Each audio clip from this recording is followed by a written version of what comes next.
This is the claim of Hinduism, claim of Swami Vivekananda, the modern face of Hinduism. He says, and again Professor Ninian Smart agrees with this particular approach. He's a more recent proponent of religious education. He agrees with that. He says at the experiential level, all religions started at a spiritual experience. At experiential level, there is great deal of unity. At the level when this experience is given some expression, there is a variation. And different religions are nothing but variation that we see when you are trying to express the same spiritual experience. So this is the claim of the Hindus. What Buddha experienced by sitting under the bo tree is not that different from what Christ experienced as Father in heaven, or what Moses says as talking to the burning bushes. We are saying at the experiential level same, but when they were trying to give the expression to this, they were using the mindset in which they were operating. And this was the interface between their spiritual experience and the world they lived in. And this was contributing towards their own expression. So their expression was always in a way controlled or dictated by the mindset in which they were operating. And here we find the idea of variation. So we are looking for reconciliation at the deeper level. At the experiential level, we are claiming there is the same. So this is the reconciliation. At the level of expression, a variation becomes visible.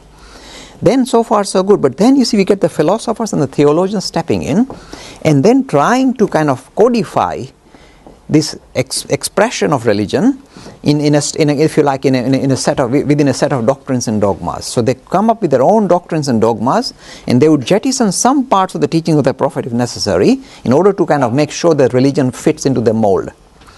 Here you see we see this problem. In a way, the spiritual experience cannot be encapsulated through such doctrines and dogmas, and when you try and do that, you do injustice to the experience itself. So through this process, in a way, they are compromising the breadth of vision of what comes out as the religious experience or spiritual experience. So the theory of pluralism is suggesting, and we are making a very bold claim, the Hindus, that at the experiential level, all religions meet up. All religions meet up. And we are claiming that at the level of expression, there will be a variation. But this is not a bad sign. This reflects, if you like, the different mindset that we find ourselves operating in historic period, in modern period. So the expression will be different. So this is not that prophet is making up his own thing. So when Buddha is talking about being enlightened, that experience is not any different from Christ saying that he sees the Father in heaven. Same experience, but given different expression. And this is very crucial to recognize that there is not just artificial kind of gimmick to try and reconcile different religions so they can sit well together and stop fighting in the name of religion. There is genuine reconciliation at the deeper experiential level. So the way interfaith dialogue can develop further is to acknowledge and recognize that the deeper levels, all religions lead to the same experience. And unless this is recognized, real reconciliation cannot take place. It will always be artificial. Just like I'm saying, I'm tolerating you, or I know I am right and you are wrong, but I have to agree to disagree with you. And this is not real interfaith dialogue. This is where it's halting. At the moment, this is where it's stopping.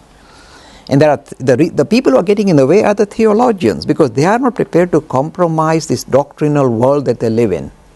And this narrow view they have, they don't want to compromise it, they do not want to let go of it.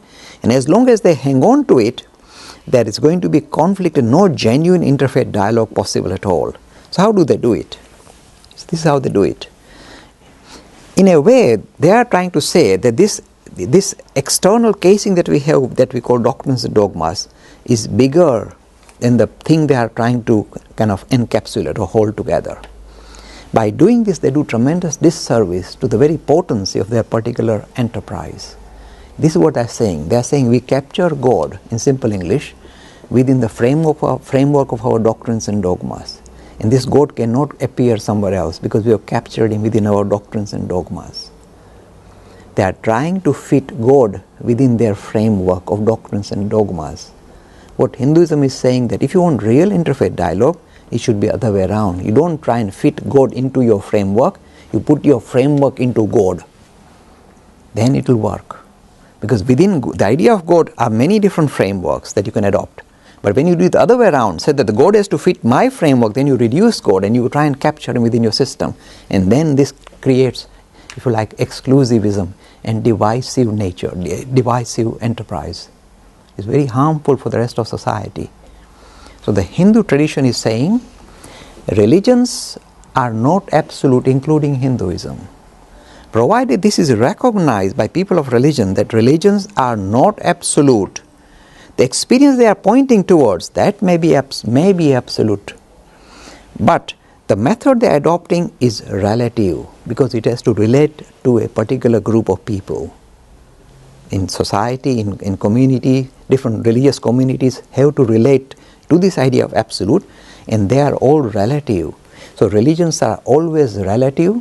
The destination may be absolute, but when you mix them up and you think the religions are absolute, you come into clash, into conflict with other people of other religion making the same claim.